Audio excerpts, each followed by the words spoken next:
Estamos gravando a oficina do PIB de Física e Filosofia, intitulada O Método, faz parte do grupo de oficinas Método Científico e Vacinação, hoje na escola Irmão Pedro, no dia 28 de maio. E eu passo a palavra, então, para o pessoal da oficina. Michael primeiro, né? Sim. Boa tarde a todos. A presente oficina começa sendo apresentada por mim, na sequência vai ser o colega Klaus, depois o Leonardo. À medida que eu vou terminando o meu assunto, eu chamo o Klaus, e o Klaus também, à medida que termina o assunto dele, chama o Leonardo. Vai ficar tudo organizado e encadeado, com o método de apresentação. Eu acho que já são, que já passou das 3, né? Já podemos fazer iniciar a apresentação da oficina. Vou fechar minha câmera, até para ficar mais tranquilo, para não ficar meio perdido quanto a isso, mas vou continuar falando. Então, qualquer dúvida, vão colocando no chat à medida que a gente vai terminando as apresentações, até podemos ir respondendo. Ok? Vamos lá.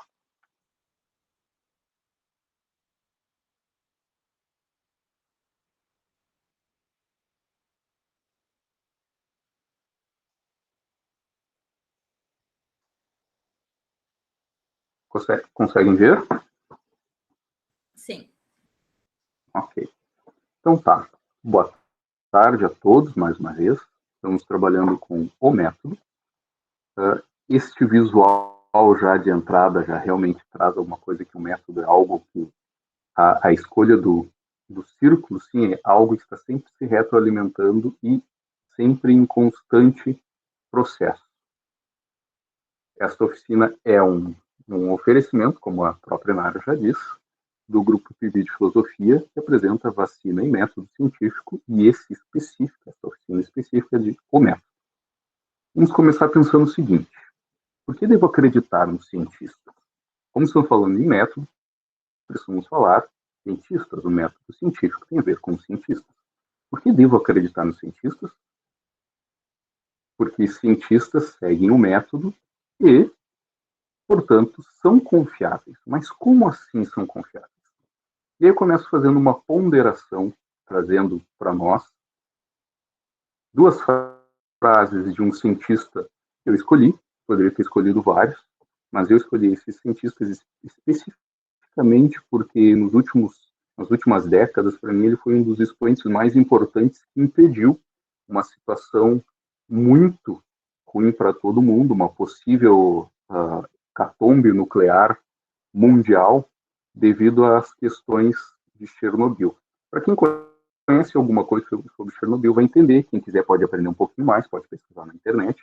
Mas Chernobyl foi um local onde houve a explosão de um núcleo na usina nuclear de Chernobyl, que fica na Ucrânia. Existem vários outros reatores que estão espalhados ainda, se não me engano, 9 que estão ativos na Rússia, mas é uma muito boa, muito interessante, e esse cientista foi muito importante, porque ao longo da história dele, ele conseguiu ir mudando sua maneira de ver, chegando a ser a pessoa que mais puxou a questão da solução para resolver o que estava acontecendo em Chernobyl e possivelmente poderia acontecer em outros reatores nucleares pela... O que ele diz? Por que é importante isso para mim, por exemplo? E ele tem duas frases. A primeira: ser cientista é ser ingênuo. Focamos tanto na procura pela verdade que não consideramos que poucas pessoas querem que a encontremos. Mas ela está sempre lá, quer a vejamos ou não, escolhamos ou não. A verdade não se importa com o que queremos, não se importa com os nossos governos, ideologias, religiões. Ela ficará à espera para sempre. E isto, por fim, é a dádiva de Chernobyl. E ele termina dizendo: já temi o preço da verdade, mas agora apenas pergunto: qual é o preço das mentiras? E ele, além dessa situação, ele emenda com outros pensamentos, não foram feitos exatamente nessa ordem, mas é interessante porque, quando nós pensamos em método científico, nós estamos objetivando pessoas que estão indo atrás de algo que está além da visão normal de ideologias, de governos, de religiões. São pessoas que estão querendo estar afim, aliás, em busca da verdade. Essa verdade, como muito sabe, às vezes nós nunca chegamos a encontrar a verdade, mas está aberto a ela, está sempre indo atrás, pesquisando, retroalimentando esse teu sistema de pesquisa, tendo hipóteses, ideias, refutando umas, revendo as informações, mas está aberto a isso, a analisar as hipóteses e enxergar as coisas que estão acontecendo além do que o senso comum vê. E a segunda frase que Valery Legasov deixou de legado para nós é: quando a verdade ofende, nós mentimos e mentimos, até que não lembramos que ela existe. Mas a verdade ainda existe. Cada mentira que contamos gera uma dívida com a verdade. Cedo ou tarde, essa dívida deve ser paga. E é assim que o núcleo de um reator explode. Por que ele fala especificamente isso? O interessante, ele falou da verdade, a questão da mentira, é que os reatores nucleares, há muito tempo, 70 anos, têm o mesmo modelo. E lá na União Soviética não era diferente. Só que o modelo lá foi ainda feito na hora de construir, feito algumas economias que não deveriam ter sido feitas. E essas economias geraram que o processo de resfriamento do núcleo da usina, no momento que for necessário, não conseguiu. Isso, infelizmente, ao invés de haver resfriamento, ele explodiu. E é por isso que ele diz: é assim que o núcleo de um reator explode. Se tivesse sido feito conforme tinha sido indicado pelos cientistas, usando o método científico, ele não teria explodido. Mas como não foi feito dessa maneira, ele explodiu. Como ficamos sabendo disso? A produção da série Chernobyl, porque eu tirei também, esse cientista está em voga agora, porque ele está na série que é da HBO, Chernobyl, que Valery Legasov suicidou-se com 51 anos, no dia 26 de abril de 88. Foi aí que as suas memórias, que estavam em fitas, foram conhecidas e espalhadas por todo o meio científico. Isso se tornou impossível ignorar. E aí eu falei em cientista, em método científico, estamos falando de método. O que é o método científico, afinal? Por que isso importa? Por que algumas coisas, se deixar de lado o método que foi pensado, a maneira científica que foi gerada, e por que não podemos dizer que cientificamente provado? Exatamente por isso. A questão do cientificamente provado é algo que não existe, porque nós estamos sempre procurando algo melhor em relação ao que foi descoberto para chegar num resultado melhor. Isso é a ciência, isso é a renovação, isso é estar sempre em busca da verdade, e aquilo que fomos vendo que pode ser melhorado, vai sendo melhorado. A observação de um fenômeno, elaboração de perguntas, elaboração de hipóteses para as respostas possíveis, planejamento, organização, observações, tudo isso formam o que conhecemos como o método ou conhecimentos científicos, consolidam essa ideia de conhecimento científico. E agora eu vou dar um exemplo para vocês do que seria trabalhar sem ter um método científico. Tá? Todo mundo conhece a roleta. Eu vou colocar aqui uma pequena roleta e vou dizer para vocês, eu vou tentar, sem método nenhum, apenas clicando aqui na roleta, achar a palavra método. Vamos ver o resultado que vai sair. Não saiu. Vamos tentar mais uma vez.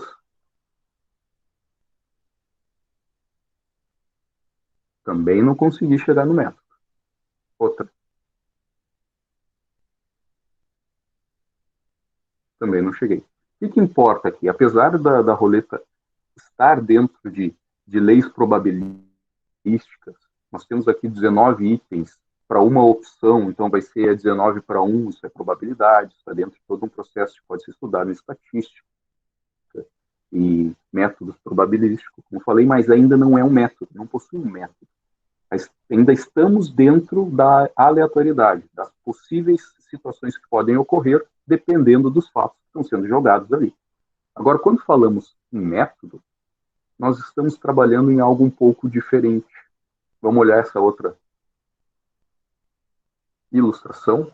O que seria um método?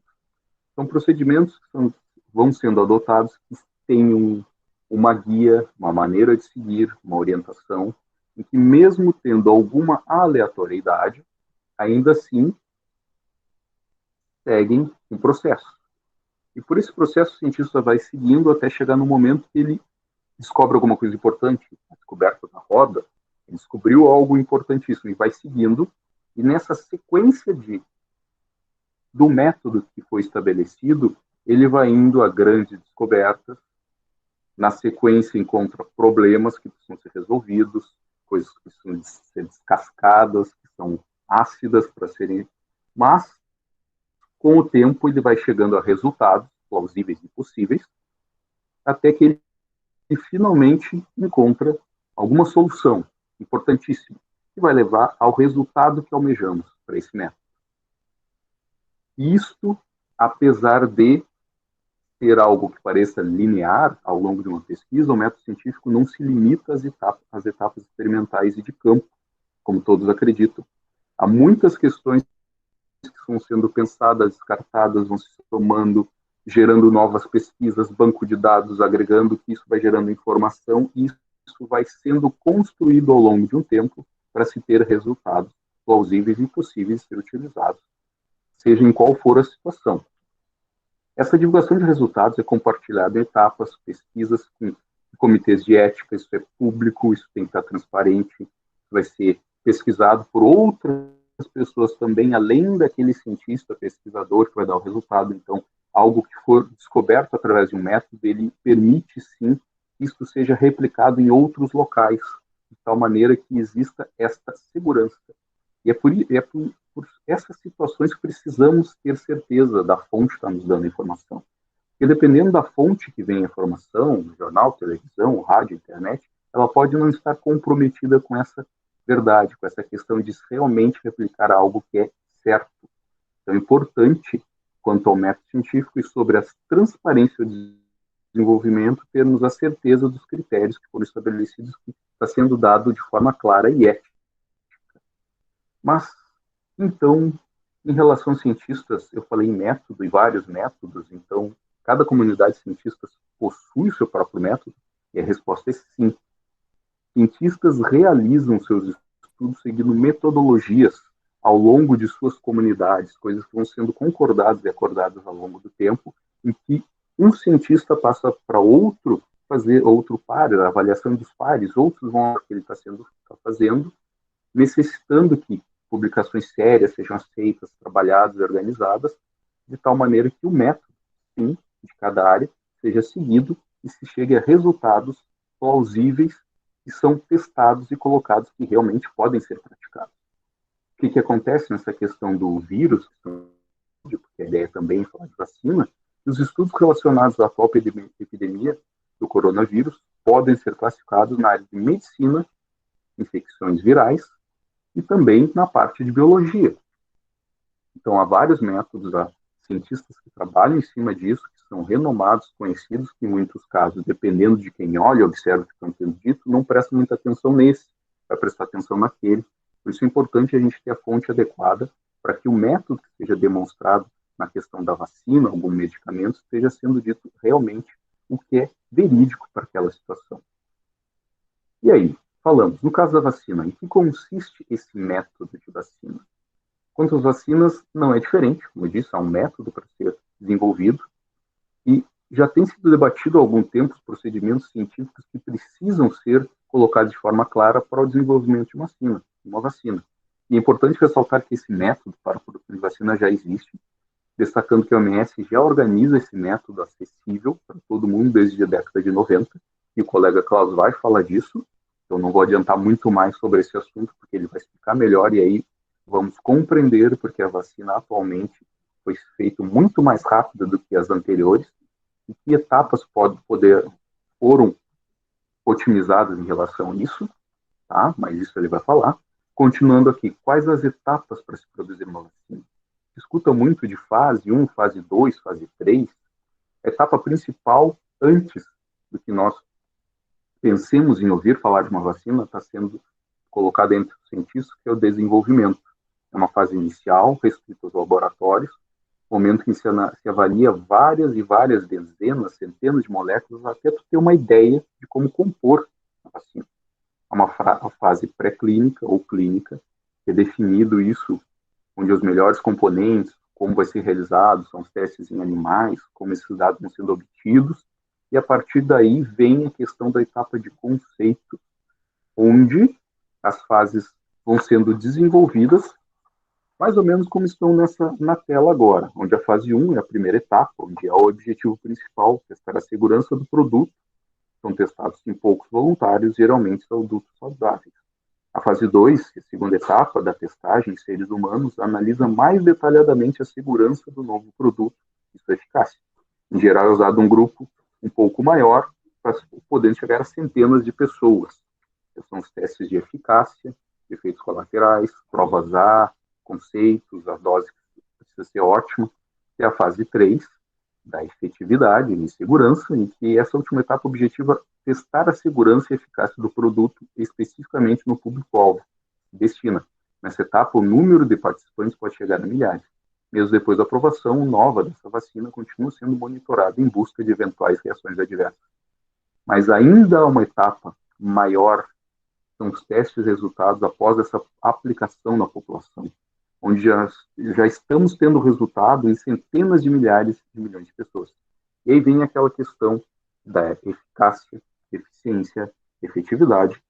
E já foi perguntado também nessa oficina o que seriam essas questões. O que é, afinal, eficácia, efetividade e eficiência? Nesse caso, para a vacina, o que é uma eficácia? Refere-se aos resultados dentro de um estudo clínico da vacina, onde se está dentro do mundo ideal desejado, substância analisada em ambiente controlado, vendo se ele é eficaz quando produz o efeito esperado. Já a efetividade está relacionada a um mundo real, com todas as adversidades. A substância é colocada à prova num conjunto diverso de pessoas para ver se ela é efetiva quando observada da perspectiva realista. E a partir daí, a quarta fase já nos traz a eficiência, o que realmente acontece após a campanha da vacinação ser colocada em prática. Um exemplo muito claro disso foi o que ocorreu com as vacinas tanto do sarampo quanto da poliomielite, que já vamos falar. Porque a eficácia vai depender de fatores como a quantidade de doses tomadas, as pessoas vacinadas em cada região, a cobertura da vacina, para saber se a dose de eficiência, se está também falando da relação custo-efetividade, se está sendo analisado. Ou seja, nós estamos vendo o seu resultado dentro da população que já foi vacinada. E aí vem a questão da imunidade. Essa imunidade de rebanho, manada, que também já ficou-se em dúvida aqui em vários locais, o que é isso? E a partir do momento que estamos testando ali a eficiência da vacina, já estamos pensando em conceitos onde o cientista busca a imunidade de um grupo, a imunidade de todos. Nessa metodologia, a medida está entre 60% e 80% da população.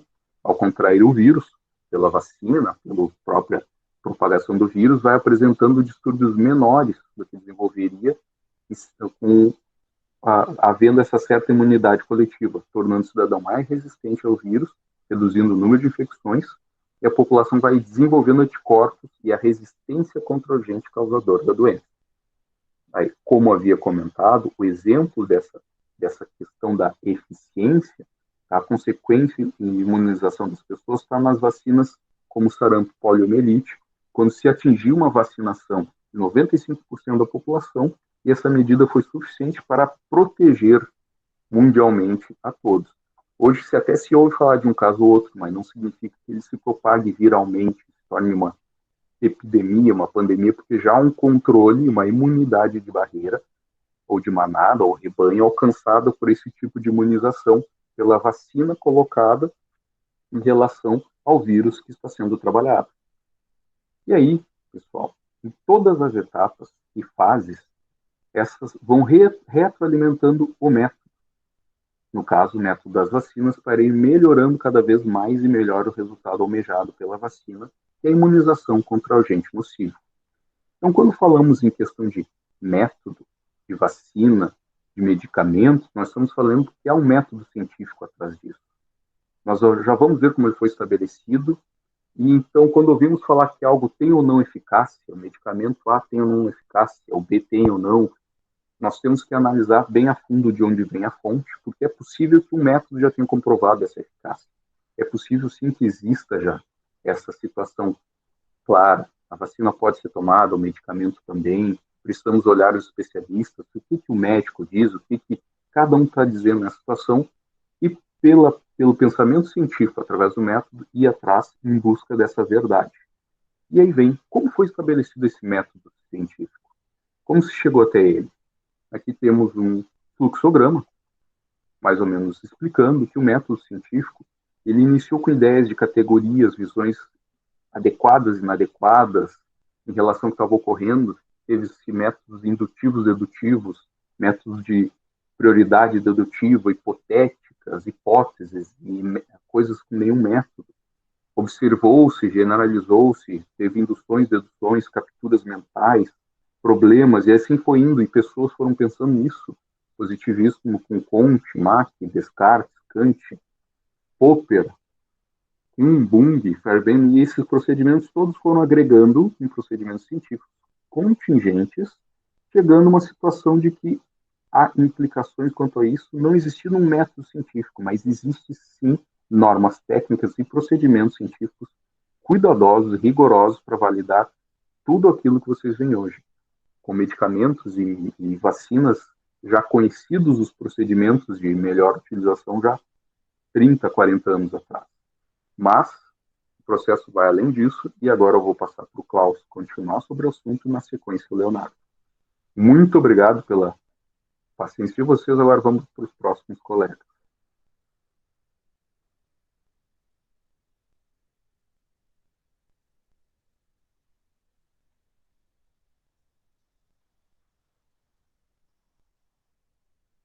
Ok, agora passo para o Klaus, e conforme tiverem dúvidas, nós vamos tentando resolver. Bom, boa tarde, gente. Tudo bem? Eu sou o Klaus. Eu vou tentar explicar para vocês como que as vacinas ficaram prontas tão rápidas, né? Já que, como o Michael apresentou, a gente o método ele é um método tão longo, com vários testes, algo criado bem... Tá na tela. Tá na tela? Tá bonitinho? É isso. E um método bem longo, com uma estrutura bem... para vacinas, né? Uma estrutura bem fixa, algo que aparentemente não era tanto tempo. E a gente tem há várias décadas, a gente está tentando criar vários tipos diferentes de vacina que a gente não consegue. Por exemplo, uma vacina para HIV, uma vacina para várias doenças que afetam a gente, principalmente a dengue, a vacina da Zika, que teve bastante, um tempo atrás, aquele surto de Zika. E, bom, eu não peguei todos os motivos, né, óbvio, acho que inclusive fugiria do assunto, mas eu vou tentar anunciar os principais. E eu acho que o principal assunto que começa foi a doença X, que foi um termo criado em 2018, numa reunião da OMS. A OMS, ela, desde 2016, ela tem uma reunião da qual vários cientistas e vários conhecedores, né, se reúnem para tentar discutir qual vacina eles têm que focar em achar agora, qual cura é mais importante para aquele momento. E durante uma das reuniões de 2018, um grupo de cientistas norte-americanos citaram a ideia de uma doença X, que seria uma doença de um agente patológico desconhecido. Vocês podem perguntar o que é agente patológico? Não é esse espaço aqui na direita, tá? Um agente patológico é só qualquer micro-organismo que pode causar uma doença. Pode ser um fungo, uma bactéria, um vírus, qualquer coisa que cause uma doença. E eles imaginariam que viria uma nova epidemia de alguma doença que a gente não conhece, alguma doença que provavelmente ataca animais e não pelo humanos ainda. E assim eles já começariam a trabalhar nessa tal doença X, nessa cura. Sendo assim, a OMS, desde 2018, ela começou a trabalhar em toda a parte burocrática da nova cura, seja as partes entre as fases, que nem o Marco começou entre a fase clínica e as fases 2 e 3, entre como se linkar os institutos de pesquisa, os laboratórios e coisas do gênero. E isso acabou acelerando muito a cura, muito, porque as partes burocráticas são normalmente partes que demoram tanto quanto as partes clínicas e as fases. A gente tem muita burocracia nessas partes. E, além disso, outro fato bem importante foi que, por mais incrível que pareça, o corona já era um bom conhecido da comunidade científica. Quando ele saiu, quando a gente descobriu o que ele era, a gente percebeu que existiam vírus bem parecidos, como, por exemplo, a SARS e a MERS. A MERS foi uma epidemia que aconteceu no Oriente Médio, e os sintomas eram praticamente os mesmos do Covid, era um problema respiratório que atacava os pulmões, atacava a traqueia, coisa do gênero. E, além disso, a gente tinha a SARS, inclusive o nome completo do Covid é SARS-CoV-2, e o nome completo da SARS é SARS-CoV-1. o Covid não evoluiu da SARS, tá? Eles são vírus diferentes, só com nomenclaturas bem parecidas. Inclusive, não dá para ver, porque a imagem está numa péssima qualidade, mas esse aqui seria a SARS, essa aqui é a MERS e o do meio Covid. Daria para perceber que a SARS é bem parecida com o Covid, assim, um formato bem parecido.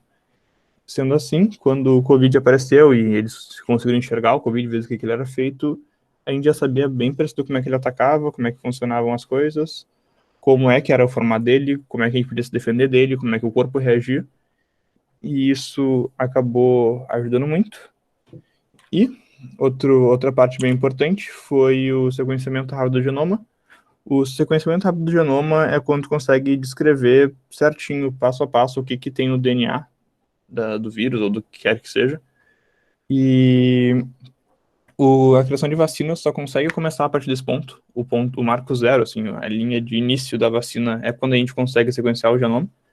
Então, como os virologistas chineses tiveram, né, inclusive, um pouco de sorte do mundo nisso, em criar esse sequenciamento rápido em menos de um mês depois que o vírus é descrito. Só um parênteses aqui que, quando eu estava pensando, eu fiquei um pouco de dúvida. Quando um vírus é descrito, é quando a gente consegue descrever todas as características dele. No caso, a gente sabia que ele agia como uma gripe, então a gente tem as características da gripe, mais características novas que eles tinham descobertos. Fecha. Então, quando eles conseguiram escrever tudo e sequenciar o genoma, a gente finalmente conseguiu começar a pesquisa. E aí a gente tinha uma pandemia já estava lastrada no mundo todo, já estava atacando vários países, as economias dos países estavam todas atacadas. Então, vários lugares do mundo acabaram botando muito esforço financeiro, muito esforço científico naquilo. A gente tinha muitos cientistas brilhantes sobre isso, muitos cientistas renomados, muitos grupos de pesquisas renomados, pesquisando uma vacina o mais rápido possível. E, além disso, a gente já tinha muitas novas tecnologias chegando. A gente tem, por exemplo, 3 tipos de vacina atualmente, que estão sendo feitos para o Covid, né? A primeira é a mais comum, que é a que a gente já conhece, que a gente bota um vírus mais fraco, que dele ataca o corpo de uma maneira mais fraca, o nosso corpo cria anticorpos e já reconhece o vírus. Além disso, a gente tem uma que ataca a proteína, que faz o vírus se linkar na célula. Sendo assim, o vírus não vai conseguir se linkar na célula, ele não vai conseguir se reproduzir, vai acabar morrendo, e isso vai ser só como se quase nunca tivesse acontecido. E o terceiro, que é o mais novo, que é por RNA mensageiro. Inclusive, essa por RNA é a que a Pfizer usa, e a Moderna, inclusive o nome Moderna terminou com RNA. E por mais que eles não tenham muitas vacinas no mercado, eles fazem pesquisas desse tipo de vacina há várias décadas. Então a gente tinha toda uma tecnologia nova, todo um conhecimento de vacina já pronto, todo um método já para as vacinas.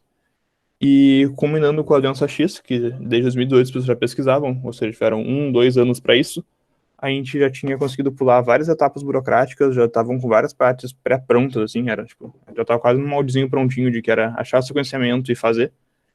Então, com isso, por exemplo, os grupos de pesquisas conseguiram unir a fase 2 com a fase 3 de testes, o que acabou economizando um monte de tempo, bastante tempo mesmo.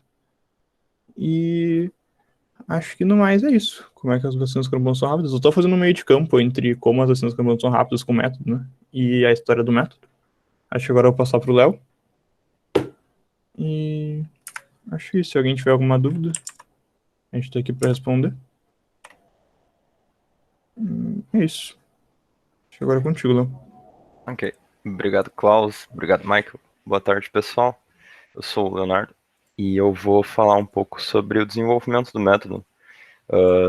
Não especificamente sobre a vacina, mas sobre como a gente chegou no método da vacina e outros métodos científicos que serviram de base para a vacina. Tá dando para ver direitinho a apresentação? Slide? Sim. Ok. Então, nós começamos lá nos pré-socráticos. Quando eles começaram a propor as teses para explicar o mundo, entre 700 e 400 antes de Cristo, eles não tinham a noção de método. Mas lá nós começamos o desenvolvimento da noção de método.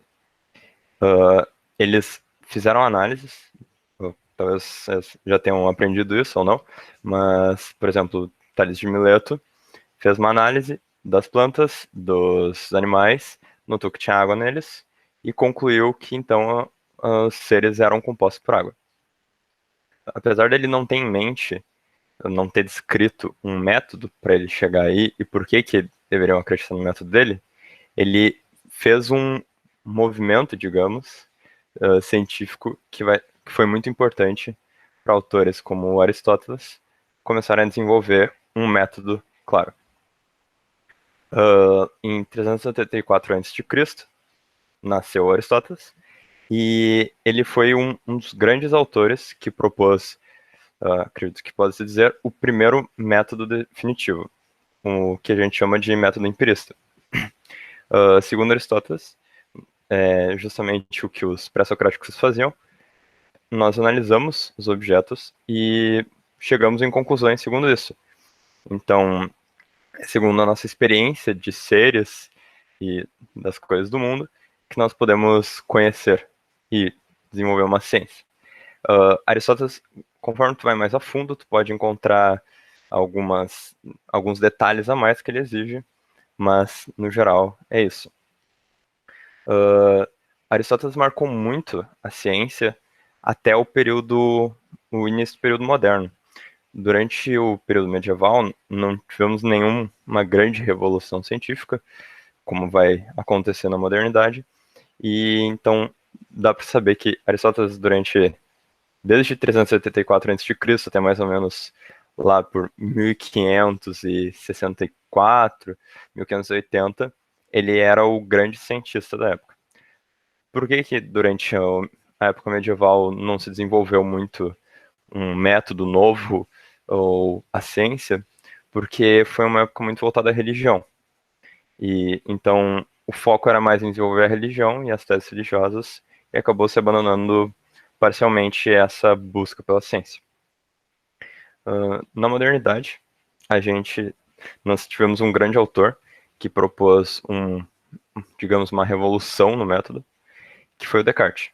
Descartes, no livro sobre o método, ele propõe uma forma bastante diferente do usual, e ele nos mostra coisas que antes talvez não fossem levadas tanto em consideração, que confiar tanto nos sentidos pode não ser uma grande ideia. Então, o Descartes tenta desenvolver, e conforme no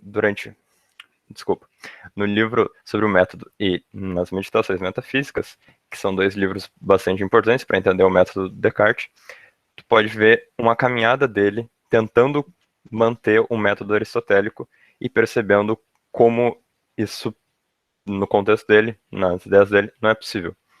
Então, o que ele pensa? Ok, se eu não posso confiar nos meus sentidos, então tem que ter alguma coisa que eu possa confiar. Então, ele percebe que ele pode confiar nas próprias ideias. Ele pode confiar no próprio ser dele.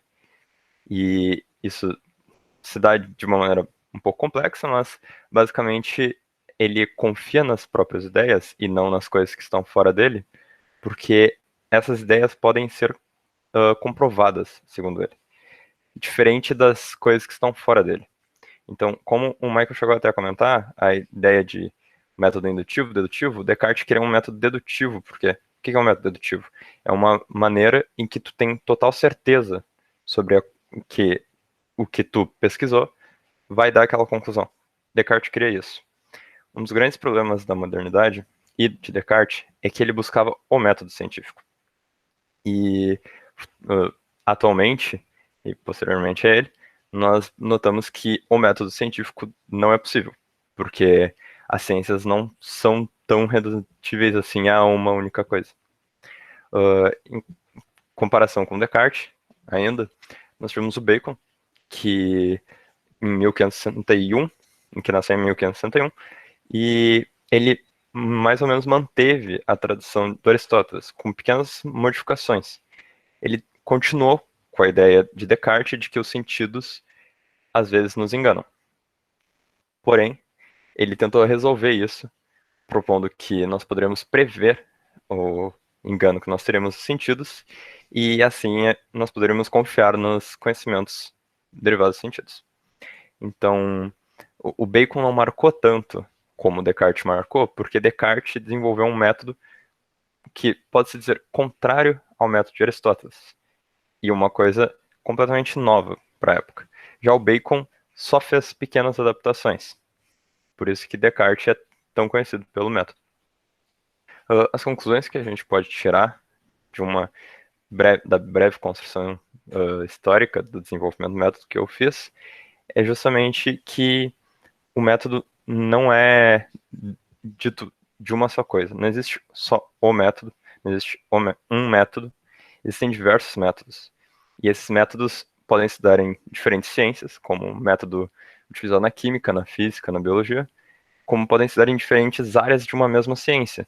Talvez o método que as pessoas da astrofísica utilizam seja bastante diferente do método que as pessoas que estudam física quântica. Então, o método ele veio se desenvolvendo durante muito tempo e ele segue se desenvolvendo. Existem muitos pensadores e pensadoras atualmente que buscam encontrar os melhores métodos para as ciências atuais. Mas é bastante difícil. Era isso que eu tinha para dizer. Eu acredito que agora a gente vai abrir para perguntas. E vocês podem mandar as perguntas pro chat ou falar, quem achar melhor. Tá, eu vou parar de compartilhar. Dessa vez eu tava em mente com esse.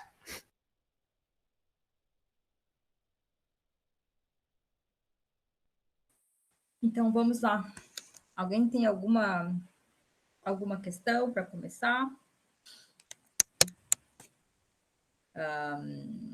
Sobre agente patológico, sobre o Bacon, meditação. Por que, afinal de contas, o método é tão confiável? Por que o método é tão confiável se, afinal de contas, ninguém sabe bem que método aplicar?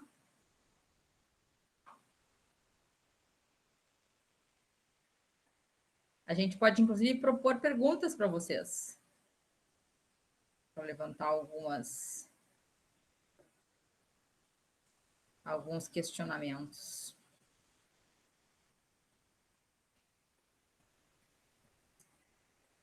A Gisele está nos testando aqui, nosso conhecimento. Pessoal, procura no Google rápido. Estamos fazendo vacina para o câncer?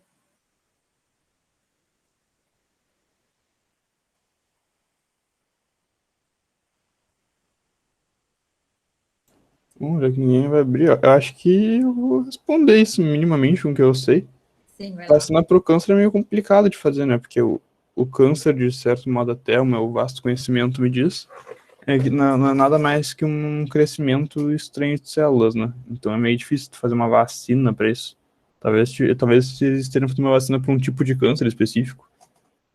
Mas acho que nunca, de câncer, assim, no geral, como uma vacina geral foi curar todos os cânceres, eu acho que não.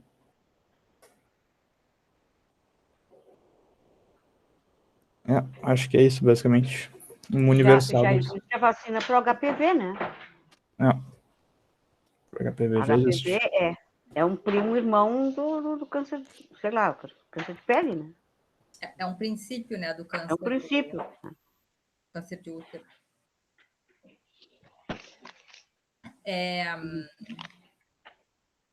Eu estava vendo agora na TV que eles estão fazendo já tem essas pesquisas de fase 4, né? Ó, a Gisele continua perguntando, eu vou ler aqui da Gisele. Ali no Google estão testando para câncer de bexiga e pulmão. Ó. Mais alguma coisa que você pode nos dizer sobre isso, Gisele? Sobre o método para fazer essa vacina? Para chegar a uma...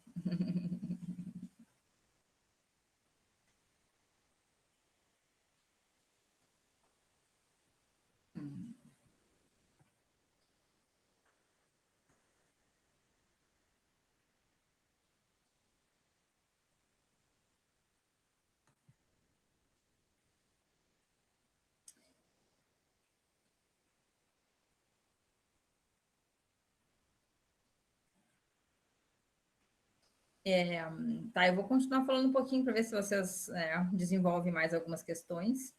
Opa!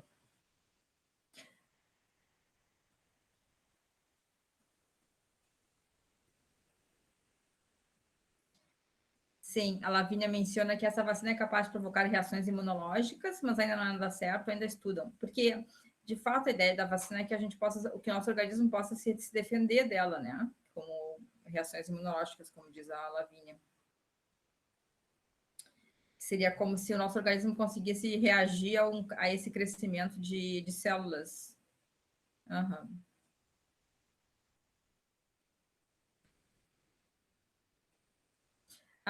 Mais alguma questão? Eu estava vendo na TV hoje que no Uruguai eles fizeram uma pesquisa de fase 4 sobre a Coronavac e a Pfizer. E eles obtiveram como resultado que a Coronavac ela é mais eficaz contra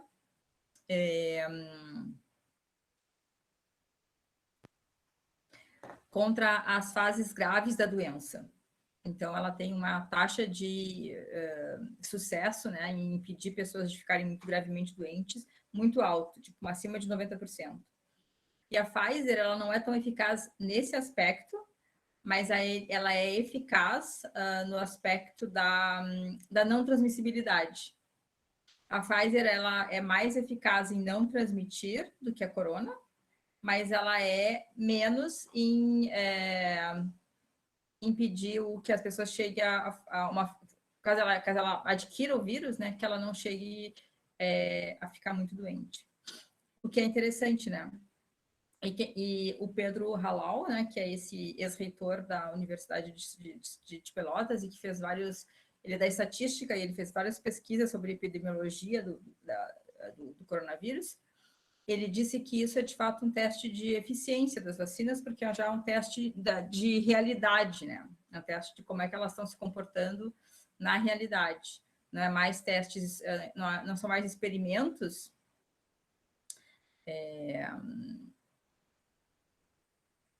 laboratoriais e controlados, não são nem laboratoriais e nem experimentos controlados, mas são já pesquisas do resultado mesmo da vacina na realidade. Então, isso é a fase 4, né, da metodologia científica das vacinas.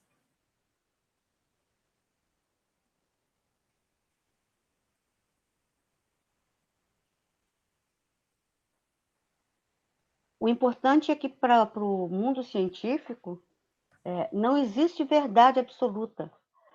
Vejam que algumas coisas vêm mudando com o passar do tempo. Então, coisas que se acreditava no início não são mais críveis hoje, né? Mas o importante é que o cientista está sempre aberto a discutir. Agora, aquilo que ele diz, olha, isso eu digo porque eu tenho fatos onde me apoiar, né? Isso a gente não pode negar. E é nesse contexto que a gente tem que acreditar naquilo que os cientistas nos dizem. Isso é importante.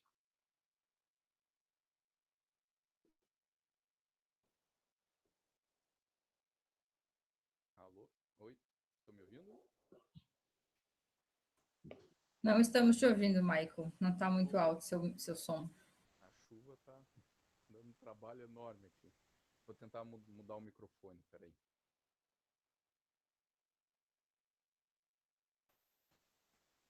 E a gente também pode se perguntar sobre essas várias oficinas, né, que a gente fez aqui. Então, a gente viu na primeira oficina a história, né, das vacinas, o modo como elas se desenvolveram. E essa, de fato, também é a história de como o método de descoberta das vacinas e de testagem delas foi sendo desenvolvido, né? E... deixa eu ver se não tem nenhuma outra pergunta aqui. Que é como a Maria Vitória diz ali, né? Tem coisa que a ciência considerou antigamente que hoje em dia parece até meio antiquado, né? Isso tem a ver com o modo como né, sei lá, a vacina, por exemplo, que vem da vaca, né? Quer dizer, imagina, hoje a gente faz tudo de forma super laboratorial, né? E que mais? E também a gente viu esses... Depois, naquela oficina sobre argumentação, a gente viu, o Giovanni mostrou para a gente sobre o viés de confirmação e efeito placebo, né, que são formas incorretas de raciocínio científico, e por que elas são incorretas? Porque elas são justamente modos não metódicos, né, de defender uma certa posição, né? Elas são formas que rompem com os estándares, né, os padrões do método. E vamos lá, Maria Vitória tem uma outra questão ali. Como rola a corrupção em busca dessa imunização? Quem sabe alguém quer falar sobre isso? Alguém quer falar sobre os aspectos éticos da... Que é uma coisa que a gente está vendo muito nesse momento, né? Que na verdade, a gente pode dizer que, mesmo do ponto de vista da saúde pública, tem que ter uma metodologia também, né? Que é esse Plano Nacional de Imunização, ele tem que ter uma metodologia, ele tem que seguir padrões científicos, né? Para a escolha de quem é que é vacinado antes e quem é que é vacinado depois. Michael ia falar? Estão conseguindo me escutar agora? Ainda não. Bem baixinho. Bem baixinho, mas pelo menos agora já escutam alguma coisa. Alguma coisa. Se eu botar no 100%, eu te ouço. Não, tá vendo muito aqui. Peço desculpa para vocês, mas está atrapalhando, acho que alguma coisa da transmissão. Mas nós estamos falando a questão de vacina, câncer, ética, a questão toda... Inara, eu acho que tu tá tentando falar e tu tá mutada. Não, eu tava dando os parabéns aqui para a Vitória, que a mãe tomou a segunda dose da vacina. Parabéns. É só a questão falando da...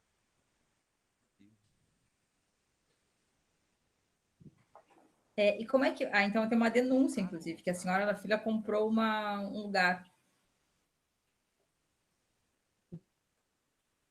Sim. É importante denunciar quando essas coisas acontecem, sabe? Porque, enfim, elas não deveriam acontecer, né? Daí já é uma questão ética, né? Eu acho que está no lugar pior a pessoa que vendeu, né, a vacina, eu acho. Se colocaria num lugar mais infeliz, aquele que vendeu, né, o seu lugar na vacina. Eu suponho que a gente sempre pode pensar que, nesse momento, tem muita gente precisando desesperadamente de dinheiro, né? Porque tem muita gente que não está conseguindo trabalhar ou se sustentar, né? E então eu acho pior o caso daquela pessoa que compra do que o caso daquela pessoa que vende, porque ela está vendendo um direito. É como, sei lá, alguém que vende um rim para ter dinheiro para sobreviver, assim. E a pessoa que compra é que, né, tá usando de meios bem deturpados, assim, para conseguir se vacinar, que em princípio é um direito dela se vacinar, só que numa certa ordem de prioridades, né? Eu ouvi na televisão, agora na hora do almoço, que em São Paulo tem homem levando atestado de gravidez. Então, tem homem grávido. Eu via, inclusive, a Maju Coutinho, que é a âncora do jornal agora, depois do almoço, tá? Disse assim, ia ser bom para os homens, como é que é? Dividiram conosco esta bucha, ou seja, a gravidez. E ela foi extremamente infeliz. E no bloco seguinte ela disse, não, mas o que eu quis dizer é a responsabilidade, não sei o quê. Mas assim, tem gente tem homem se dizendo grávido para se vacinar. Agora, por outro lado, tá? Também a gente ouve o discurso de que, bom, num país em que tem que vacinar os presos antes dos professores, tá? Então, eu acho que esse é um argumento, tanto que eles estão agora falando em 2 filas de prioridades, tá? Porque realmente eu acho que foi uma pisada de bola braba, né? Mas fazer o quê? Não, gente. Eu realmente acho que vacinar os professores deveria estar mais na prioridade, tá? Mas preso é prioritário porque eles estão presos num ambiente confinado e eles estão sob custódia do Estado. O Estado é responsável pela saúde deles, então eles estão numa situação muito precária, né? Eu realmente acho que no caso de preso, assim, seria o Estado seria responsável por uma mortandade muito alta nos presídios, né? Não, por favor, eu não estou aqui tomando partido. Eu só estou relatando os fatos, entende? Ainda mais eu, como sou idosa, né? Já estou vacinada, então, né? Eu posso falar aqui, não posso eu agora tomar partido para o resto do povo que vem aí na frente. Agora, nesse ponto é que é importante a gente ter metodologia. Essas coisas têm que ser discutidas antes de acontecerem. Tá? Porque eu acho que deveriam existir realmente 2 filas. Tá? Existe uma quantidade de pessoas que a gente tem que proteger porque elas são mais vulneráveis, tá? Por exemplo, os idosos primeiro. Tá? Agora, nessa fila dos idosos, né, nós não podemos ficar tomando conta. Tem países que, ao invés de vacinar os idosos, vacinaram a força de trabalho, porque estavam preocupados com a economia. Então, é uma questão de... Eu acho que o legal do método científico, entre os cientistas, é o seguinte: nós vamos tomar uma posição, mas vamos tomar essa posição juntos. E eu acho que a maior crítica que a gente tem é que a coisa está meio, né, aleatória, quase. Né? Se segue uma linha que não é bem uma linha, e tem vacina e não tem vacina. Então, eu acho que a insegurança que as pessoas estão vivendo... É assim, ó, se as pessoas soubessem, não, você vai ser vacinado em janeiro de 22. Tá bom, ok, a minha vez é janeiro de 22. Tá? Mas não, ninguém sabe. Porque eu tomei a segunda dose da Coronavac com 3 semanas de atraso. Tá? Mas foi angustiante, entende? Porque tu não sabe. Porque aí é que tá. O que acontece com a minha meia imunidade? Né?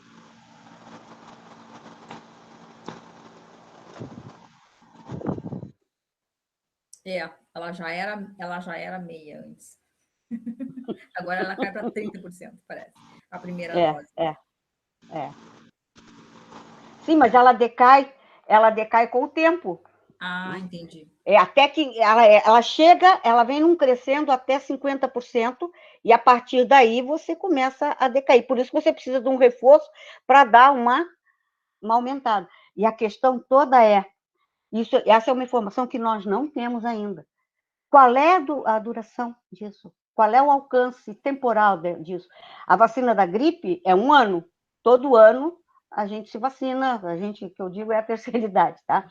Mas a vacina da gripe se toma anualmente. A vacina do tétano se toma a cada 10 anos. Agora, quer ver como as coisas mudam? A vacina da febre amarela se renovava a cada 10 anos. Hoje em dia não precisa mais.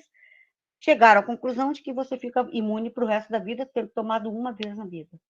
Vamos ver o que a Juliana está nos dizendo. Ele vacinar todas as pessoas tirando... pois é. E a coisa da testar, né? Quer dizer, isso que a Teca está falando tem a ver realmente com o método, quer dizer, não teve ainda como fazer esses tipos de teste, né? Do decaimento dela, porque isso leva mais tempo, né? E se você precisa de um espaço maior de tempo para você ter passado 1 ano depois das vacinações para você poder fazer as testagens, né? E o problema todo é o que você faz com as testagens. Lá em São Paulo, eles testaram o cara fez o teste, foi embora, pegou um carro, não sei o quê, e andou contagiando, sei lá, um monte de gente. Não, agora ele está recluso. Sim, mas como é que eu sei onde é que esse cara passou, tia? Existe também um egoísmo muito grande. Né? Se você esteve na Índia, tem que ter toda a segurança de que, o máximo de segurança que esteja a teu alcance, tá? De que você não vai sair contaminando todo mundo. Então, acho que um cara desse... Uma outra pergunta aqui do Matheus. Poderia falar um jeito de vacinar as pessoas mais rápido, já que o Brasil é muito populoso? Alguém quer falar sobre isso? Bom, ao que eu saiba, né, não é problema de infraestrutura, porque o Brasil tem uma vantagem, que é o sistema SUS, que ele está disseminado e ele tem uma capilaridade, que eles chamam de capilaridade, né, por todo o país. Né? Então, o que está acontecendo é que não tem vacina. Né? E a coisa está tão desorganizada que tem município, tá, que está com a vacina guardada porque já acabaram as pessoas até 60 anos, já acabaram os com comorbidade, as grávidas, não tem mais quem vacinar. Então, eles estão guardando no freezer. Então, não existe uma visão global para poder fazer essa coisa andar melhor. O problema todo é que, primeiro, nós não temos vacina para... Bom, o Butantan ficou parado um mês porque não tinha o tal do IFA. Né? Então, a gente não pode... A gente precisaria... Pensem assim, ó, quantas pessoas precisam ser vacinadas? Nós não chegamos a 1 milhão por dia, que era o que precisaria. Tá? Se vocês fizerem as contas de 1 milhão por dia, pensa que nós temos, sei lá, teríamos que vacinar 1 milhão por dia, tá? Durante, sei lá, nós precisamos vacinar quanto da população? 70%, eles dizem, né? 70% dá 140 e pouco, 150 milhões de pessoas. Ou seja, eu precisaria de 150 dias. Tá? Vacinando 1 milhão por dia. Então, preciso ter vacina disso, para isso. Tá? Então, 1 milhão por dia, 150 dias dá, 150 por 30 dias dá 5 meses. Nós estamos em junho, praticamente. Junho, julho, agosto, setembro, outubro, nós teríamos vacinado os nossos 70%. Na verdade, o país tem condições de vacinar até, não sei se 2 ou 3 milhões por dia, pelo sistema de saúde, né? Mas para isso ele precisava ter vacina para fazer. Tem uma outra dúvida aqui, por que a vacina da Coronavac é de 21 dias e a AstraZeneca é de 3 meses? Isso tem a ver com os métodos? Ela pergunta. Se alguns meninos gostariam de responder. Tem uma questão também de que a Coronavac são 2 doses, enquanto tem a Pfizer, eu acho, é uma dose única. Não, a Moderna. Não, a Moderna. Eu acho que as duas respostas estão ligadas.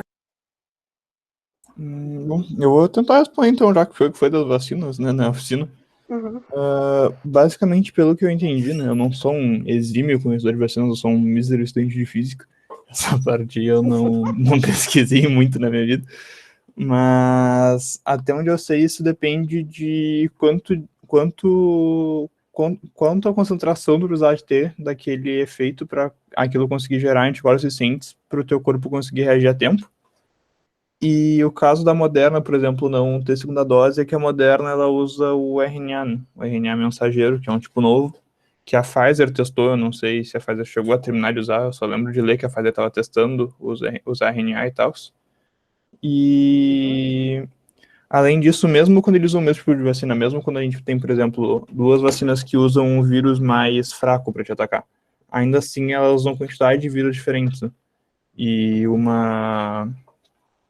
um tipo de vírus diferente também. Eles nem sempre usam, nem sempre usam o mesmo coronavírus para te atacar. Por exemplo, a Coronavac, se não me engano, usa um vírus de resfriados em macacos geneticamente modificados para parecer com o coronavírus, quando o coronavírus nos atacar, o nosso corpo perceber. Então, até onde eu sei é isso. Espero que eu tenha conseguido tirar a dúvida, porque eu acho que o meu conhecimento sobre esse assunto termina aí.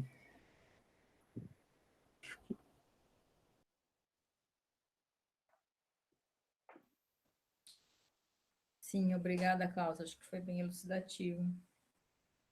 Alguém mais? E existe também a questão sempre da credibilidade. Por exemplo, nós brasileiros vacinados, nem todos nós poderemos entrar. Aliás, hoje pode estar sendo vacinado com qualquer vacina, você não entra na Europa. Mas das vacinas que nós temos aqui, apenas a Pfizer vai ser aceita na Comunidade Europeia e no Reino Unido. Então, quando liberarem para a gente ir lá mostrar a carteirinha de vacinação, olha, eu fui vacinado pela Pfizer, apesar de ser brasileiro, tá? Porque, gente, tem um outro problema, né? E a mutação? Por que Teca, que... Ah, tem uma coisa, a AstraZeneca também. A AstraZeneca e a já, Pfizer. Pelo que eu AstraZeneca? saiba, a AstraZeneca e a Pfizer são liberados na Europa. E isso Ah, é só para turismo, né? No sentido uhum. de tu ir lá, por exemplo, para estudar, morar, coisa assim. Tem alguns países, como Portugal, que estão com as fronteiras abertas, só que tu tem que ficar de quarentena. Bom, mas enfim, existe preconceito contra uma ou outra vacina, tá? E ninguém, cá para nós, gente, ninguém pode dizer que eu que tomei a Coronavac, que eu vou pegar Covid. Não. Aliás, mesmo sem ter tomado vacina nenhuma, ninguém pode dizer que eu vou pegar. Por quê? Porque essas coisas são quase que probabilísticas. É claro que eu não vou dar mole para o azar, eu vou usar minha máscara, vou usar o distanciamento e vou usar o álcool em gel, tá? E vou ficar em casa o máximo que eu puder. Quer dizer, eu não vou dar mole para o azar. Agora, que realmente, se eu sair para a rua, mesmo vacinada, né, e for para uma rave, bom, nada contra, mas é que eu vou estar dando mole para o azar, vou. Minha chance de pegar, de ser contaminado, é muito maior. Então, quando a coisa é probabilística, tá, vai que cai em mim. Eu não posso afirmar que não vai cair em mim.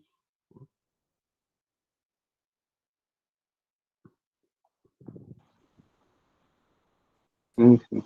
Concordo com a Teca. Me ouvindo agora, pessoal? Ah, agora estamos te Sim, ouvindo. agora está de luxo. Então, a chuva aqui está muito forte. Em vários momentos eu tive que só ficar calado, escutar.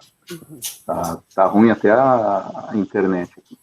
Mas essas questões que estamos tratando aqui todas dizem respeito a uma certa lógica, né? Nós podemos olhar que, dependendo do ponto do mundo, como os colegas observaram, uma vacina ou outra não vai ser aceita.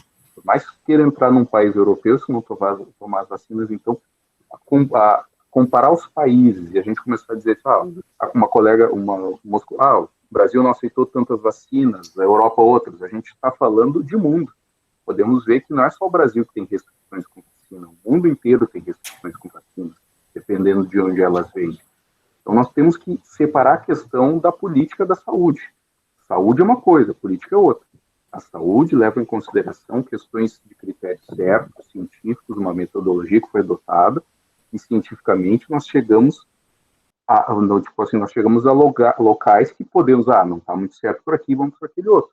Estamos falando que a ciência é algo que precisa estar sempre sendo retroalimentada com resultados que vai tendo em relação ao mundo, à população, e a ciência vai construindo isso. O cientista está indo atrás de algo que seria uma possível ou passível verdade, sem se preocupar com A, B, C, D, quer chegar nisso. Agora, nós podemos também entrar em questões de discussões fora dessa área, que eu não sei se nós dominamos aqui. Eu prefiro manter na questão do método científico, porque compreendo que ciência e cientistas estão dentro dessa área. E se misturamos ciência, é o que aconteceu. O Valery Legasov, que eu trouxe a ideia dele, ele mesmo, enquanto ele misturava ciência com política e outras coisas, havia uma maneira de pensar. A partir do momento que ele entendeu a questão da vida, a busca da verdade, da humanidade, realmente, de proteger a humanidade, ele teve toda uma situação diferente e trouxe frases que eu deixei claras aqui, que mostravam bem que, a partir desse instante, nós podemos estar andando em situação complexa, porque a verdade, uns querem, outros nem tanto querem chegar a ela. Depende do interesse de cada um. E as possibilidades com um método a ser analisado, que é o que eu gostaria que o pessoal pegasse, esse método leva com que cientistas comprometidos com a verdade procurem chegar a algo realmente que seja a solução. Agora, quanto à questão populacional, eu vejo assim, uma vacina, tomou Coronavac, tomou Pfizer, tomou AstraZeneca, dentro das eficácias e eficiências e efetividades necessárias, elas estão atendendo um resultado. Agora, por que um país, não sei, quer viajar para a Europa, não, só se tu vai ter uma Coronavac no teu passaporte, não pode entrar mais na Europa? Teria que ser Pfizer. Isso são questões de decisões políticas, né? Não tem a ver com a ciência. E aí nós precisamos aí entrar em outro campo, compreender por que estão dizendo isso. Será que? Qual é a comprovação que uma comunidade europeia tem para dizer que uma vacina é melhor que a outra? Aí sim nós temos que ter Mas uma deixa eu análise te científica interromper, disso, né? porque eu acho que isso não é verdade, não é verdade. Não é verdade que eles não estão deixando as pessoas vacinadas com Coronavac entrar porque é a Coronavac. É só porque a Coronavac ela não pediu ainda autorização para ser administrada. Inária, eu não entrei em verdade ou mentira, eu Essa é falei a da única verdade a questão da questão. pesquisa do método científico, que eu estou falando Sim, que sim. Mas é precisávamos que realmente eu acho que entender por tem uma quê, imprecisão aqui em dizer né? que eles não estão permitindo essas Qual é vacinadas com essas a questão é atrás do motivo. Acho que a melhor ideia é realmente qual é o motivo. Qual é o motivo? O motivo é esse, então isso vai ser solucionado logo em seguida. São questões que podemos. Aí eu vou, de novo, seguir o método, assim, vamos seguir um método e vamos pesquisar e entender por que isso está acontecendo. E a partir que a gente sabe o porquê disso, fica mais fácil até auxiliar, né, para que isso não exista. Porque eu não acho, eu acho inadequado que a gente não possa transitar pelo mundo aí por conta de A ou B situações que não têm motivos científicos. Os motivos científicos são diferentes. A gente começar a analisar melhor eles e chegar a resultados quanto a isso. Não sei se de repente a gente está conseguindo ajudar o pessoal nas perguntas, né? Eu tentei corroborar com o que o Mas Paulo lá trouxe, né? eu acho que tem uma coisa que a gente pode pensar. Eu não sei praticamente nada de vacina. O que eu sei é o que a minha mãe me diz, porque a minha mãe está trabalhando com as vacinas. Mas uma das nossas hipóteses para esse tipo de comportamento, como da Europa, é que, como a gente sabe, por exemplo, que a Coronavac ela é mais eficaz aparentemente contra as variantes, outras como a AstraZeneca, a Pfizer, podem ser mais eficazes contra a transmissão. Então, eu acredito que pode ter uma explicação, inclusive científica, para a razão que a Europa e algum país que bloqueie a. Desculpa, fugiu a palavra agora. Bloqueie o turismo ou a entrada de pessoas que fizeram determinada vacina. É porque elas podem transmitir mais ou porque a população não está tomando essa vacina e tem medo que, por exemplo, eu, uh, eu que tomei, sei lá, a Coronavac, vou para a Europa, eles tomaram a Pfizer, e daí eu desenvolvo eu pego Covid, e daí eu desenvolvo uma variante que a Coronavac consegue se proteger. Só que daí o pessoal da Pfizer talvez não consiga se proteger. Então acho que é uma coisa, como a Inara falou, eu acho que é muito mais complexo, assim, a gente pode tentar imaginar o que pode ser, mas acho que tem que dar uma pesquisada bem boa para dizer os motivos que esses países têm para bloquear a entrada estrangeira. E por enquanto, assim, ó, segundo o Google, na verdade, não é que eles cogitaram e patatá, mas acho que não foi uma coisa que de fato se implementou-se. E de fato não acho que não teria nenhuma base científica para fazer isso. O Matheus pergunta: poderia dizer o porquê algumas vacinas causam tanto efeito colateral e outras parecem que não acontece nada? É uma coisa que a gente tem que dar atenção também é quando a gente, porque se a gente não sabe qual é a resposta, não, a gente não dizer, né? Porque a gente também não. Matheus, não somos especialistas, tá? No assunto das vacinas, então também a gente não quer aqui produzir uma fake news, né? Mas alguém sabe por que algumas vacinas causam mais efeito colateral do que outras? Se é que isso é verdade? Pois é, a questão é, por exemplo, as vacinas de bebês, tá? Meu bebê tomou a vacina não sei qual e teve febre. A pergunta que se coloca sempre é, se ele não tivesse tomado a vacina, será que ele não teria febre por outro motivo? Uma das coisas mais difíceis de fazer na medicina é a relação causa-efeito. Quando você vai ao médico, ele pergunta tudo a respeito da tua família, quais são as doenças, não sei o quê. Por quê? Porque, probabilisticamente, você tem chance, né? Supostamente, você deva ter mais chance de ter aquelas doenças. Mas isso não é determinístico. Não é determinístico. Não pode ser. Olha, gente, radioatividade, tá? Um raio gama pode causar um câncer. Tá? Por quê? se ele chegar lá e for bem certinho, arrebentar as duas fitas do DNA e o teu mecanismo de reparo não consegue reparar aquilo e aí as células começaram a crescer. Tem gente como eu, né, que trabalhou com um monte de tempo com radiação, claro, sempre tive controle médico, né, mas, assim, ó, é probabilístico. Tem gente que, bom, as pessoas que trabalharam com altas doses certamente vão ter efeitos de reação, de radiação. Tá? A Madame Curie morreu disso, o Becquerel morreu disso, todo mundo que trabalhou com radiação, que descobriu a radiação, morreu de alguma coisa relacionada a doses altas de radiação. Mas baixas doses, você não pode ser condenado. Inclusive, são feitos estudos aos sobreviventes das bombas de Hiroshima e Nagasaki.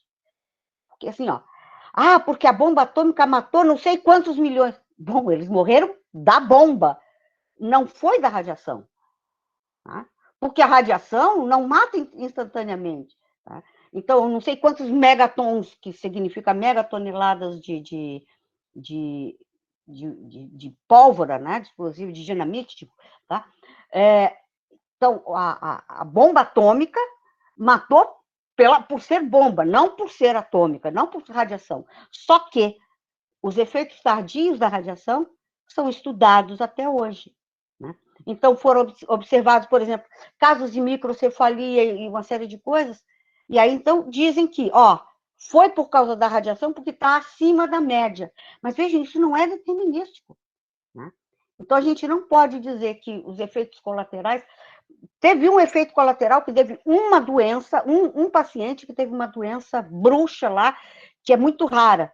Quem é que disse que isso foi só porque ela tomou a vacina na véspera? Eu não sei, acho que um caso é pouco, estatisticamente. Tá? Então, a gente tem que tomar cuidado com essa associação. Tá? Agora, eu conheço gente que tomou a vacina, e eu vi, ficou com o braço inchado. Né? Teve dor de cabeça que teve que ficar deitado no escuro. Né? Então, ok, eu não tive nenhum efeito colateral, mas eu tomei outra vacina, eu tomei a Coronavac. Né? Essa foi a Pfizer. Então, para complementar, Teca, só uma coisinha. Pelo que aconteceu aqui em Canoas, a AstraZeneca, a princípio, eles têm alguma coisa que eles sabem que ela dá mais efeito colateral.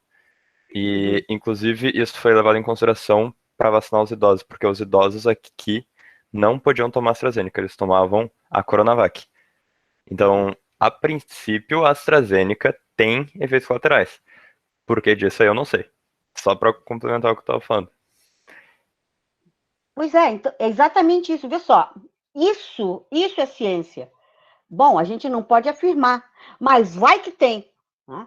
Então, pelo sim, pelo não, vamos poupar os mais frágeis, né?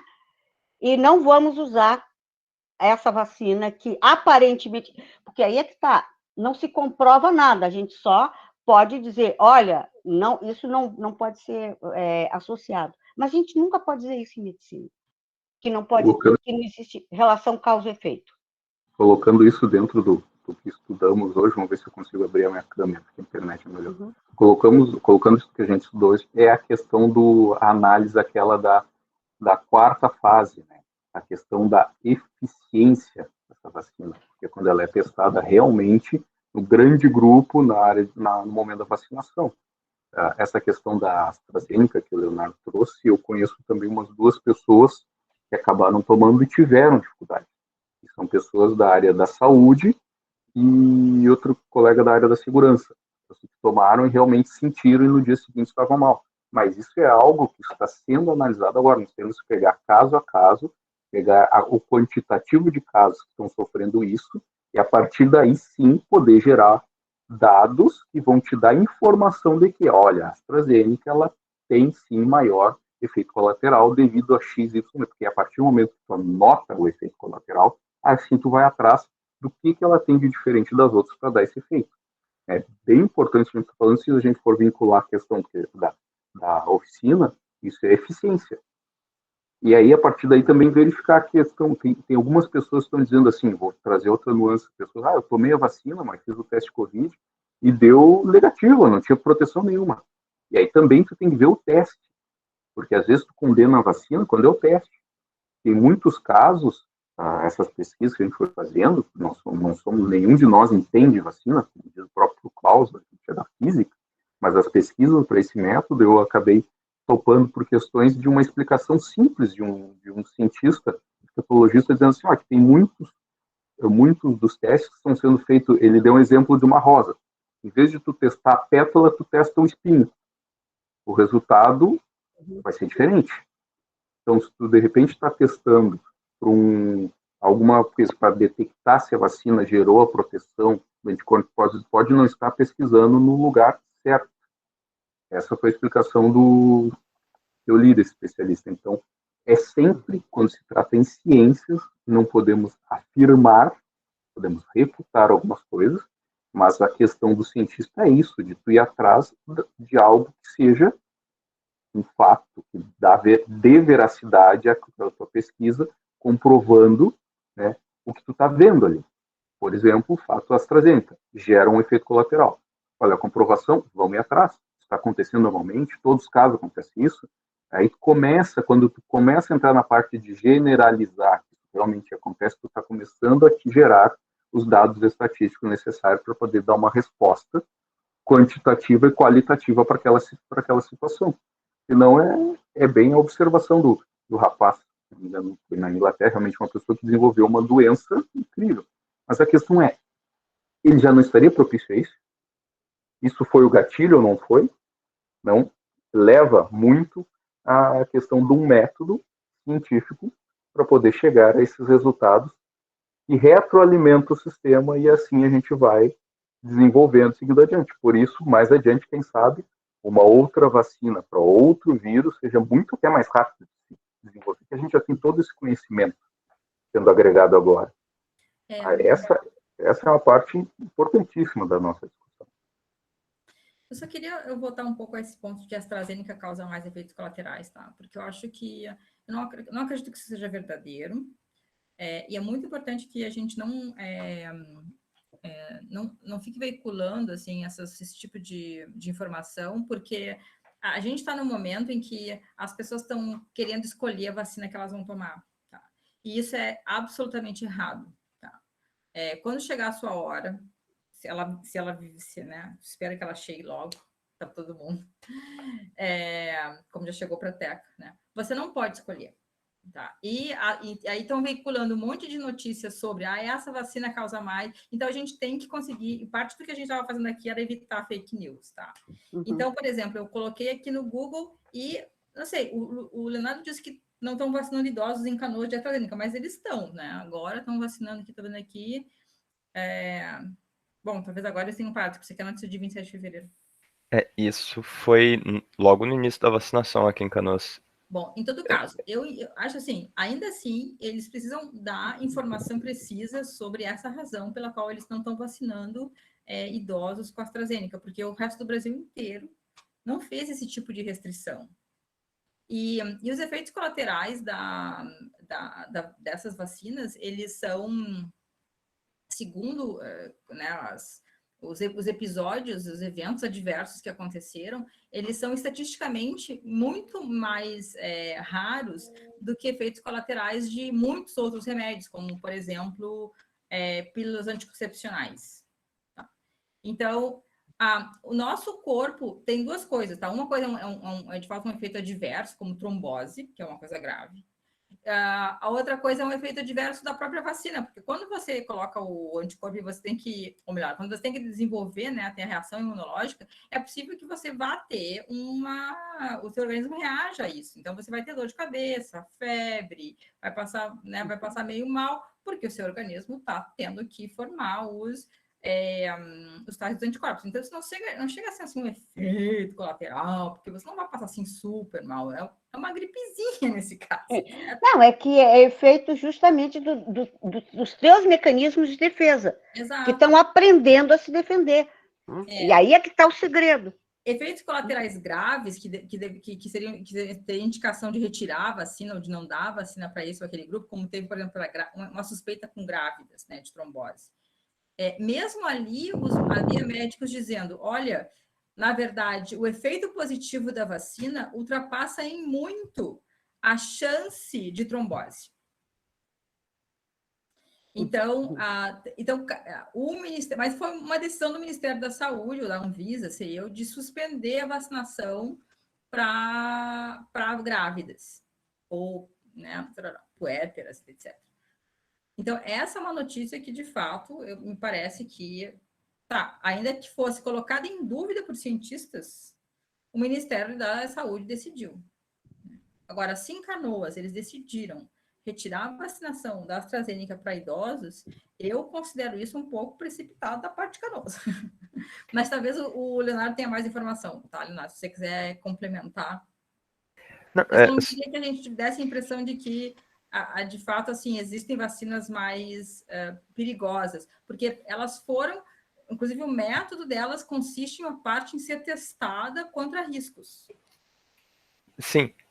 Não, eu só comentei aquilo porque a gente não sabe, e eu quis dizer, tipo, parece que se tem uma vacina que tem mais, que pode ter mais, não complicações, mas como é que é, efeito colateral, parece que é a AstraZeneca, porque isso aconteceu. Porém, não levem isso 100% assim, porque são coisas de uma experiência de uma cidadezinha pequenininha que pensaram que isso era importante. E isso também se dá porque eu acho que estavam surgindo algumas pesquisas e a gente tinha estoque de Coronavac. Então, se a gente podia dar uma vacina que não tinha, a princípio, nenhum motivo para nenhum efeito colateral, possível efeito colateral forte, como a AstraZeneca eles imaginavam que podia ter, então vamos dar Coronavac. Mais simples. Mas, claro, pode ser por acaso que a AstraZeneca deu mais efeitos e que eu e o pessoal de Canoas ouviu falar disso aí. Não é verdade. E, inclusive, isso entra muito na parte do método, porque é importante que se perceba o método que a gente chega a essas informações, assim.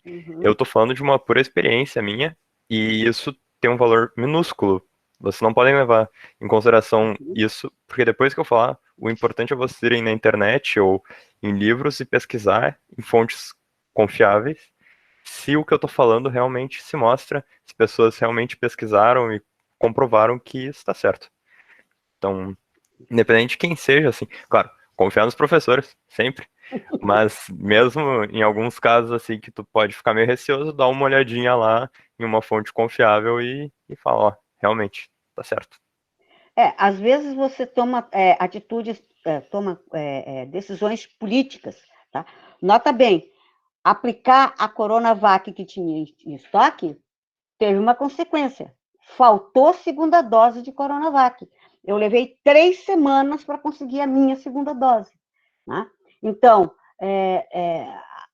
a coisa é muito, muito, muito intrincada. Eu acho assim, item 0, toda vacina é boa, porque qualquer vacina é melhor do que nenhuma vacina. E mais, eu só tomei uma dose, não sei o quê. Vacina dada é vacina, é imunidade adquirida. Tá? Eu posso não ter adquirido toda a imunidade, mas certamente eu fiquei melhor, em melhores condições, do que se não tivesse tomado a segunda dose, ou se não tivesse tomado a primeira. Então, assim, toda vacina é boa e todo mundo tem que se vacinar, seguindo os protocolos na medida do possível, quando a política não atrapalha, tá? Na medida possível, a gente segue os protocolos, ou seja, aquilo que os cientistas pesquisaram, pensaram, desenvolveram, testaram, tá? Aí vão lá e dizem, não, mas vem cá, eu que sou gestor, tá? Vou lá e mudo o protocolo. Não interessa. a gente tem que seguir o protocolo, porque foi assim que os cientistas chegaram aos melhores resultados. Na medida do possível, a gente... Agora, o que eu insisto é, qualquer vacina que passou pelo crivo da Anvisa é boa, ponto. Então, se a gente não confiar, gente, como é que vai ficar? Não dá para... Olha, tem umas 2 experiências que estão acontecendo no Brasil que a gente tem que acompanhar. As 2 são em São Paulo, em Serrana e em Botucatu. Eles estão vacinando toda a população da cidade, e estão testando e estão acompanhando. Uma, em Serrana, é com a Coronavac, que é do Butantan, e em Botucatu é da Fiocruz.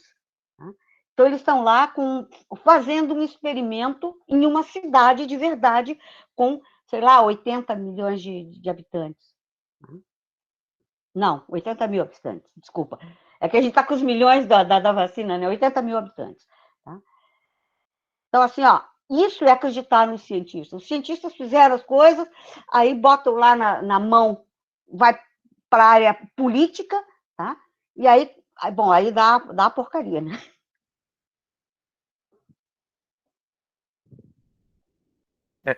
Uma coisa engraçada, inclusive, um comentário sobre a questão da política de cientistas. No início da vacinação aqui em Canoas, era na parte que a minha mãe trabalha. E ela comentou de muitos médicos e médicas e pessoas da área da medicina que iam lá e não queriam tomar a Coronavac, porque era a vacina chinesa, que foi justamente a vacina mais mal falada pelo governo e coisas do tipo. Então, é bizarro tu pensar que uma pessoa especializada na área leva em consideração uma questão política para uma vacina que é comprovadamente eficaz. Funcional. Comprovadamente funcional. Melhor.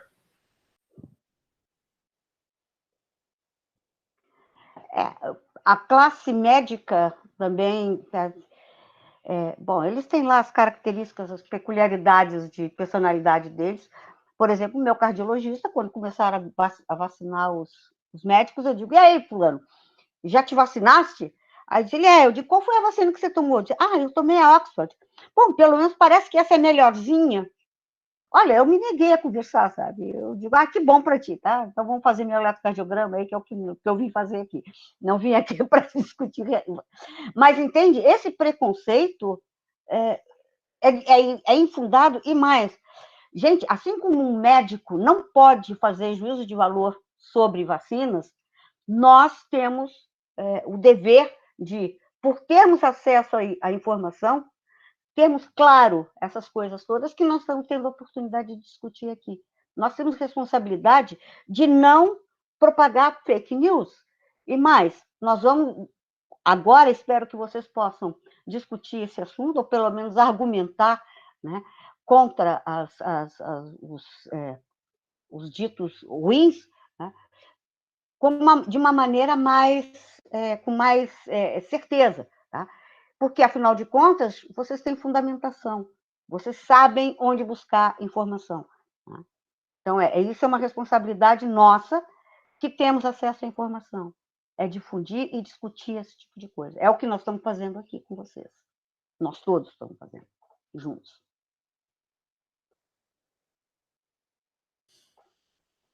Muito bem, então, como já são 4h30, vamos ficar por aqui. Vou interromper a gravação. Eu agradeço muito a presença de todos, foi muito produtivo. Não deixem de responder os questionários, os formulários de presença, para a gente poder distribuir os certificados. E vamos repetir